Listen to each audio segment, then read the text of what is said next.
ಇವತ್ತು ಮೈಸೂರಲ್ಲಿರುವಂತಹ southern star hotel ಅಲ್ಲಿ ಒಂದು ಆಫರ್ ಇದೆಯಂತೆ, ಅದೇ ನೋಡೋಣ ಬನ್ನಿ. ಇವತ್ತು ಬೆಳಿಗ್ಗೆ ಎದ್ದು ಫ್ರೆಶ್ ಅಪ್ ಆಗಿ ಜಿಮ್ ಬಂದ್ ನೋಡಿದ್ರೆ ಒಬ್ರು ಕಾಣಿಸಿಲ್ಲ. ಆಮೇಲೆ ಗೊತ್ತಾಯ್ತು ನಾವು ಬಂದಿರೋ ಟೈಮ್ 10 ಗಂಟೆ ಅಂತ.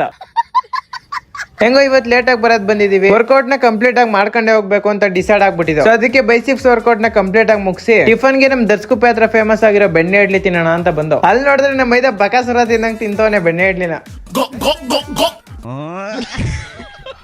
ಸೊ ಮನೆಗೆ ಬಂದು ಡ್ರೆಸ್ ಚೇಂಜ್ ಮಾಡ್ಕೊಂಡು ನಾನು ಮತ್ತೆ ದೀಪು ಮೈಸೂರಲ್ಲಿ ಲೊಕೇಟ್ ಆಗಿರೋ ಸದರ್ನ್ ಸ್ಟಾರ್ ಹೋಟೆಲ್ ಅಲ್ಲಿ ಒಂದು ಆಫರ್ ಇದೆಯಂತೆ, ಅದನ್ನ ರೀಲ್ಸ್ ಅಲ್ಲಿ ನೋಡಿದ್ದು. ಹೇಗಿರುತ್ತೆ ಏನೋ ಗೊತ್ತಿಲ್ಲ, ಅಲ್ಲೋದ್ಮೇಲೆ ಜೆನ್ಯೂನ್ ರಿವ್ಯೂ ಕೊಡ್ತೀವಿ. ಮೈಸೂರಿಗೆ ಹೋಗ್ತಾ ಇದ್ದಂಗೆ ಮಳೆನೇ ಸ್ಟಾರ್ಟ್ ಆಗ್ಬಿಡ್ತು. ಏನ್ ಮಾಡಕ್ಕಾಗಲ್ಲ ಅಂತ ಮಳೆಯಲ್ಲಿ ನೆನ್ಕೊಂಡು ಫೈನಲಿ ಲೊಕೇಶನ್ ಗೆ ರೀಚ್ ಆದ. ಇಲ್ಲಿರೋ ಕಲೆಕ್ಷನ್ಸ್ ಎಲ್ಲ ನೋಡಿ ಖುಷಿಯಾಗೇ ಇದ್ದೆ. ಯಾವಾಗ ಇಲ್ಲಿರೋ MRP ಬೋರ್ಡ್ ನೆಲ್ಲ ನೋಡಿದ್ನೋ ಅವಾಗ ಖುಷಿ ಇರ್ಲಿಲ್ಲ.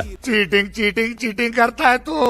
ಝಾರಾ H&M ಬ್ರ್ಯಾಂಡ್ ಎಲ್ಲ ಇತ್ತು, ಬಟ್ ಅದ್ರ ಕಾಸ್ಟ್ ಮಾತ್ರ ಜಾಸ್ತಿ ಆಯ್ತು ಅಂತ ಅನಿಸ್ತು. ಹೋಗಿದ್ಕೆ ಏನಾರು ಅಂತ ತಗೋಬರ್ಬೇಕಲ್ಲ, ಅದಕ್ಕೆ ಅಲ್ಲಿ ತರಕಾರಿ ಕಟ್ ಮಾಡೋ ಮಿಷಿನ್ ತಗೊಬಂದ. ಆಮೇಲೆ ಹೊರಗಡೆ ಬಂದು ಪಾನಿಪುರಿ ತಿಂದು ಲಾಸ್ಟ್ ಅಲ್ಲಿ 2 ಪುರಿನ ಎಕ್ಸ್ಟ್ರಾ ಕೊಟ್ಟಿದ್ ಬೈಂಗಿ ಒಂದು ಟ್ಯಾಂಕ್. ಸೊ ಪಾನಿಪುರಿ ತಿನ್ಕೊಂಡು ಮಧ್ಯಾಹ್ನ ಊಟಕ್ಕೆ ಹೋಟ್ಲಿಗೆ ಹೋಗಿ ಊಟ ಮಾಡಿ ನೈಟ್ ಶೋಗೆ ಎಲ್ಲ ಪೆದ್ದಿ ಮೂವಿಗೆ ಹೋಗೋಣ ಅಂತ ಪ್ಲಾನ್ ಮಾಡಿದ್ರು. ಸೊ ಅಲ್ಲಿಂದ ನೆಕ್ಸಸ್ ಮಾಲ್ ಗೆ ಬಂದು ನೈಟ್ 10:30 ಶೋಗೆ ಟಿಕೆಟ್ ಬುಕ್ ಮಾಡಿದ್ರು. ನೈಟ್ ಶೋ ಬೇರೆ ಆದ್ರೆ ನಿದ್ದೆ ಬಂದ್ಬಿಡುತ್ತೆ ಅಂತ ಅನ್ಕೊಂಡಿದ್ವಿ, ಆದ್ರೆ ನಿದ್ದೆನೇ ಬಂದಿಲ್ಲ.